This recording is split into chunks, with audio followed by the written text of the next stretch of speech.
Assalamualaikum and a very good evening to Dr. Maman. So I am Nuresya Damia and we are Group 7.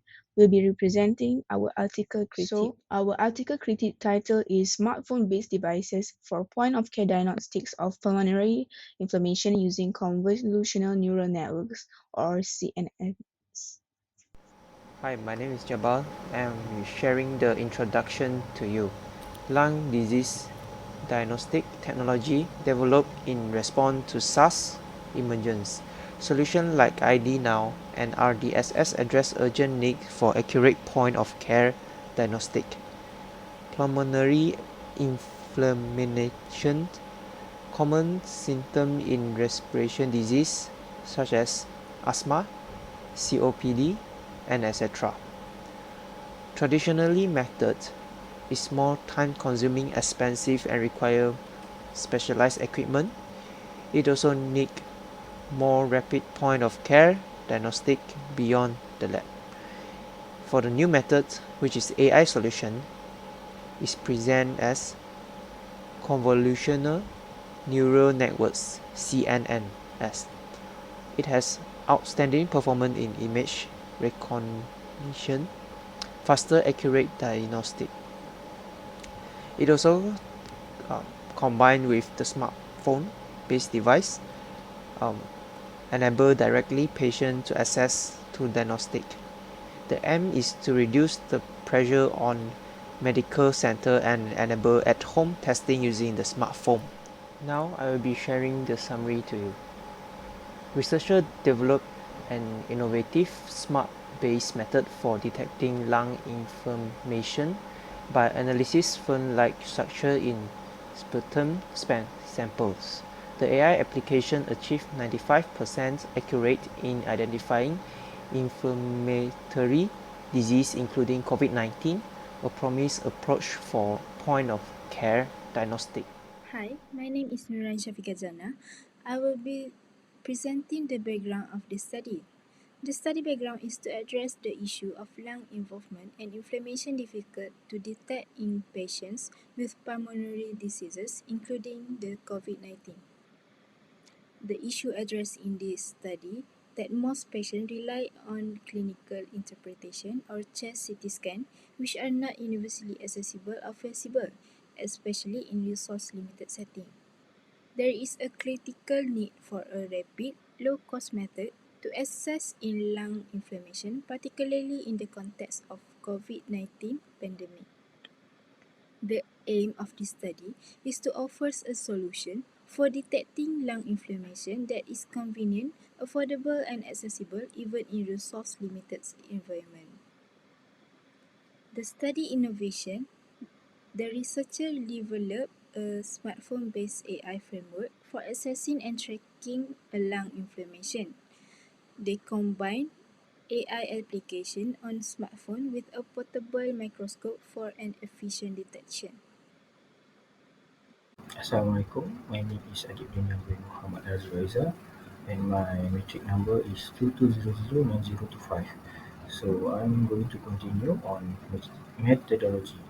Methodology for this article is study employs mixed quantitative and qualitative and action research methodologies. Mixed research combines qualitative and quantitative methods, focusing on hypothesis formulation, data collection, sampling, and participant consent. Action research combines research and action to address specific problems, aiming to understand and implement solutions. Okay, so now I will continue for the methodology in this article. And for the quantitative and qualitative data collection and sampling, a study involving 70 COVID-19 patients divided into two groups based on CT scan results collected sputum samples. Participants without tobacco or alcohol history were excluded. Electrolyte levels were measured. And for the action research, engineering design. The example of engineering design is mini microscope system, AI algorithm development, algorithm evaluation, web application development, and statistical analysis. So for the result and discussion of this article critique, so we found that they have three main points, which is diagnostic accuracy, cost effectiveness and accessibility, and also the potential impact. So in this research article, they have found the way to diagnose the COVID-19 lung diseases with the specificity of 95.89% and the sensitivity of 94.25%. So for the cost effectiveness, they have been helping the medical centers to cutting their costs and helping the doctors to save their time because they have gained access to a rapid and accurate diagnostic tool for the COVID-19 diseases. And for the potential effect, because this research is an integration between a portable mini microscope and a very accessible smartphones. So the easiness of to access these two tools make it very valuable for this day economy and medical futures. The authors hypothesized that the presence of increasing levels of electrolytes, which is sodium and potassium, in sputum samples from COVID-19 patients indicates the entry of serum electrolytes into the sputum during the inflammation phase of the disease. They further hypothesized that the crystallization of these electrolytes in the sputum would result in different patterns, which could be detected and analyzed using a smartphone-based AI framework. The research questions is, can a smartphone-based AI framework be used to trace pulmonary inflammation in COVID-19 cases by analyzing different patterns in air-dried sputum samples, potentially providing a non-invasive and cost-effective method for assessing disease severity and the need of intervention. Hi, my name is Aisyah and I will present about the limitations and suggestions. The scope of this investigation is too narrow, which the study primarily centered on COVID-19 cases, poses considerably hurdles in projecting an exceptional conclusion to a broader respiratory conditions. Furthermore, the modest size of the study's dataset obtained in this study raises concern regarding the resilience and relevance of the ZAI model, as it is constraining its effectiveness across diverse clinical settings. Moreover, confounding variables like smoking and alcohol usage that is capable of mirroring inflammatory indicators in sputum sample introduce further complexities in achieving precise diagnosis. In order to address this limitation and enhance the validity and utility of diagnostic approach, several strategies should be considered.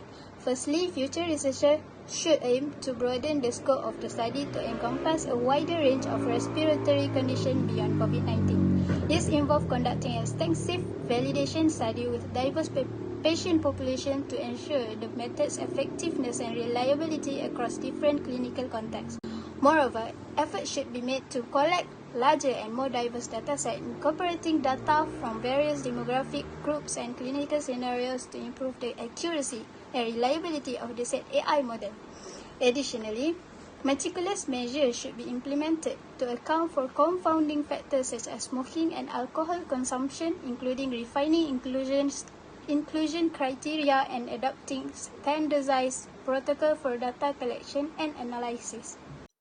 The system described comprised a portable mini microscope with 40x optical zoom, a designated glass slide from sputum sample placement, and an AI-based smartphone app from front pattern detection in sputum samples, indicating electrolyte crystallization from blood serum. They measure the electrolyte concentration in sputum and then confirm that the higher levels in CT-positive patients. Front structure were then assessed using the mini microscope and smartphone app with a CNN algorithm trained on salivary image, achieving 95% accuracy in detecting front patterns. For the recommendation, first, diverse data set. Expand training data for CNN, including various patient demographic such as age, race, and also the disease stage. Enhance model accuracy and reliability. The second is to address bias. Reduce the potential for bias in the AI algorithm ensure equitable performance across patient groups. It's important for reliable clinic users. For the real-time updates, they have to integrate cloud-based updates for CNN and enable continuously learning and adaptation for CNN and keep up to date with the emerging pattern of lung inflammation.